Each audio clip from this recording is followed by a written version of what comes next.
Sudden cardiac death. Sudden cardiac death is not so sudden.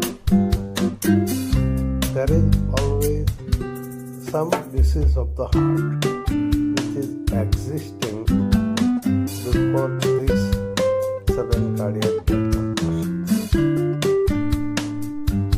આપણે સાંભળીએ છીએ કે એક વિદ્યાર્થી સ્કૂલમાં બેઠો છે અને એકાએક એનું હાર્ટ બંધ થઈ જાય છે અને મૃત્યુ થાય છે.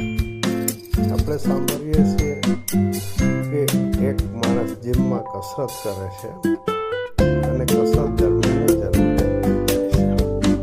આપણે સાંભળીએ છીએ કે એક નેતા ભાષણ કરે છે. ભાષણ કરતા કરતા જે પડી જાય છે અને હાર્ટ બંધ થઈ જાય છે અને એનું સડન કાર્ડિયક ડેથ થાય છે. આપણને બહુ જ આશ્ચર્ય થાય છે અને આપણને કંઈક ફિયર પણ લાગે છે કે ભાઈ આટલું જલ્દી હાર્ટ બંધ થઈ જાય અને હાજર રહેલા માણસો એને CPR આપે, એટલે કે પમ્પિંગ કરે, શ્વાસ ચલાવે, કૃત્રિમ શ્વાસ આપે, એને હોસ્પિટલ લઈ જાય, એને બીજી કરંટ ડિફિબ્રિલેશન આપવામાં આવે. પણ મોટા ભાગે આવા વ્યક્તિ બનતા નથી. એટલે સમાજમાં એક જાતની બીક છે કે આપણને પણ આવું થઈ જશે તો શું થશે. તો આ વસ્તુ કાંઈક નથી થતી. બાળકોની વાત કરીએ તો ઘણા રોગ જન્મજાત હોય છે. ધારો કે બાળકને હૃદયમાં કાણું કે હૃદયની ચેમ્બરમાં તકલીફ હોય કે વાલમાં તકલીફ હોય જન્મજાતના લીધે, અથવા તો એને કાર્ડિયોમાયોપેથી નામનો રોગ હોય કે જેનાથી એના મસલ પહેલેથી વીક હોય, અથવા તો એને રિધમની તકલીફ હોય, અથવા તો એના સ્થિતિમાં એવા ચેન્જીસ આવતા હોય કે જે એકાએક હાર્ટનું રિધમ અટકી જાય અને ડેથ થાય. એવી જ રીતે જે બહુ જ જીમમાં જતા હોય ને ઓવર એક્સરસાઇઝ કરે, ઓવર ટ્રેન આપે અને એને કંઈક હાર્ટની તકલીફ હોય જે ડિટેક્ટ ન થઈ હોય, એ પણ સડન કાર્ડિયક ડેથમાં થઈ શકે છે. એ ઉપરાંત ધારો કે એને મોટી ઉંમરના માણસને કે 40થી વધારે ઉંમરના માણસને જેને હૃદયની ધમનીમાં બ્લોક હોય, એ બ્લોક હોય પહેલેથી પણ એને ખબર ન પડી હોય. હવે બ્લોક થતાં એની કન્ડક્શન સિસ્ટમમાં તકલીફ થાય અને એનું રિધમ ચેન્જીસ થઈ જાય, જે આપણું હૃદય નિયમિત રીતે ધબકે છે, બોતેર ધબકારા હોય, એ એકાએક ફિબ્રિલેટ થવા માંડે. ફિબ્રિલેટ થાય એટલે 600ની ઝડપે હાર્ટ ધબકવા માંડે, એની જુદી જુદી ટીસ્યુ એ રીતે ધબકવા માંડે, એટલે હાર્ટ પમ્પિંગ કરતું બંધ થઈ જાય.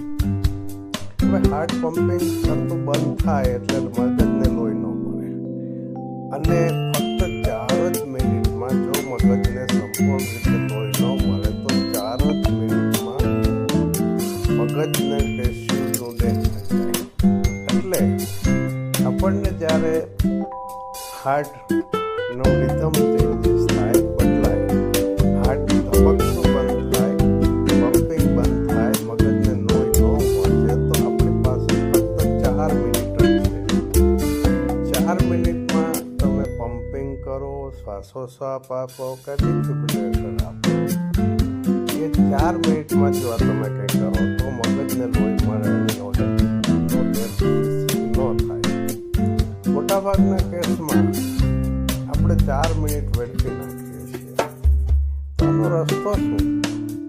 રસ્તો એ કે જે લોકોને આવા રોગ હોય કે જેને હાર્ટ બ્લોક હોય, હાર્ટનો બ્લોક હોય, બાયપાસ સર્જરી કરાવી હોય, બલૂન મુકાવેલું હોય, અથવા તો જન્મજાત વાલની તકલીફ હોય, કાર્ડિયોમાયોપેથી હોય,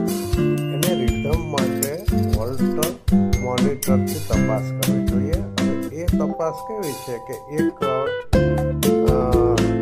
રેકોર્ડર મૂકવામાં આવે તમારા શરીરમાં અને 24 કલાક સુધી હૃદયના ધબકારા એમાં મોનિટર થાય અને એ મોનિટરથી આપણને જાણવા મળે કે ભાઈ આને હૃદયના ધબકારામાં રિધમમાં કઈ એબનોર્માલિટી છે.